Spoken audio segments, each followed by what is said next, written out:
with the recording now. Unfortunately, my internet cut out and I wasn't able to stream that live. Our connection here where I am in New Zealand is just not that reliable, so I'll have to continue doing it as a recording. So again, as I said, we're going to do a green smoothie. Shouldn't take too long today to whip that up. I have my ingredients going to be silver beet from my garden. We have the spinach again, fresh from the garden.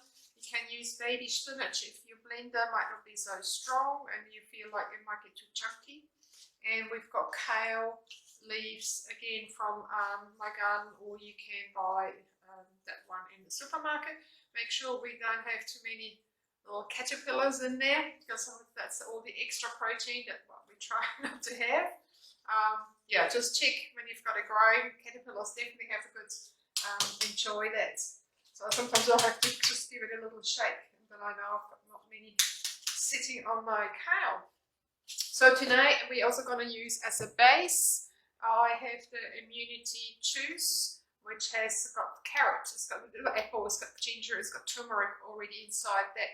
I prefer to use a juice base instead of a milk base. I think green smoothies and milk just do not go that well together.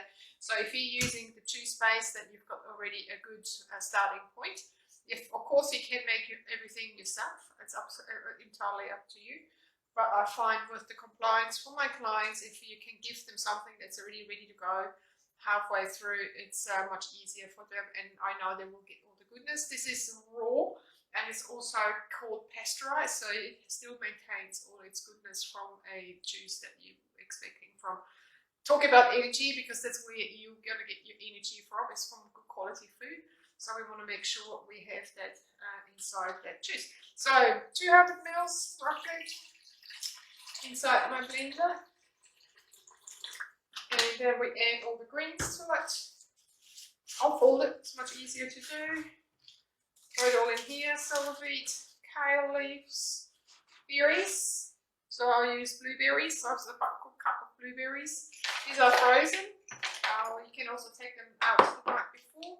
I like to use a bit of protein powder because it's going to be lunch. So with protein powder, it's just a bit more sustaining. I'm using a plant-based protein powder, which has got fermented and sprouted rice, quinoa, and it's got all the nice other goodness in there. A scoop will do for me, but again, you can choose whatever you feel like will suit you.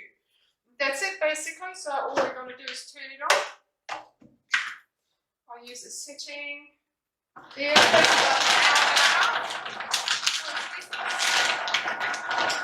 it all up.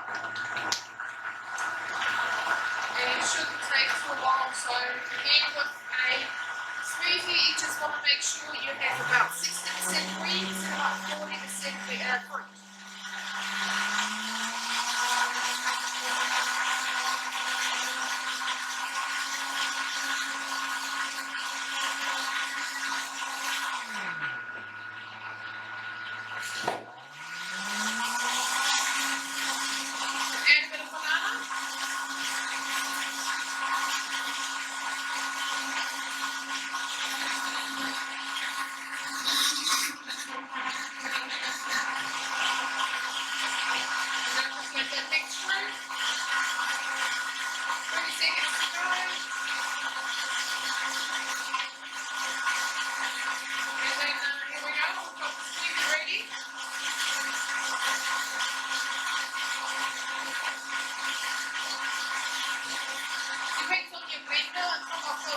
Might get a bit chunky, so you'll find that you might have to clean it up a little bit longer.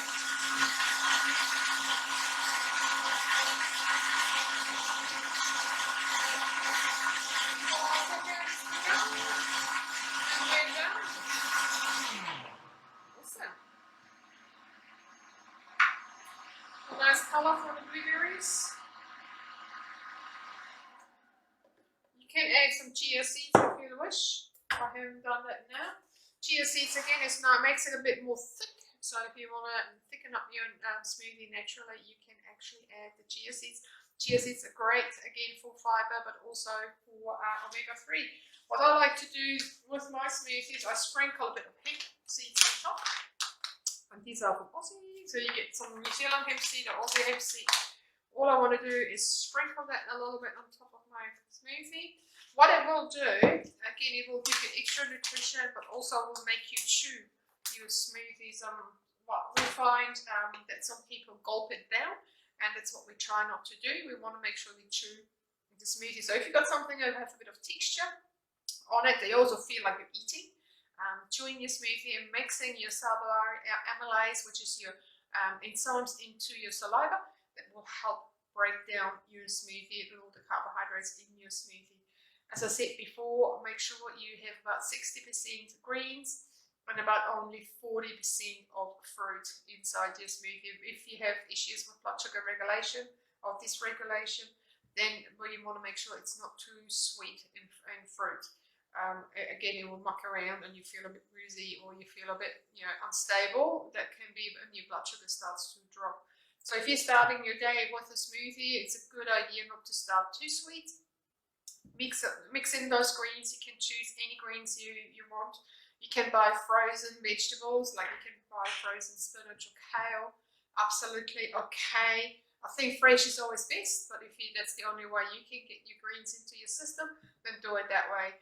For my health type, I'm a sensor, so always, smoothie is not that great for me when it gets colder, because I already have a cold body, or my stomach is a bit cold, what we call inverter, which means that it takes much longer for that product for me to digest, but also makes my body cold. So in my case, I warm up my smoothie, so I will run it for another good 3 to 4 minutes, and this will bring the temperature of my smoothie up to like room temperature or even a bit warmer.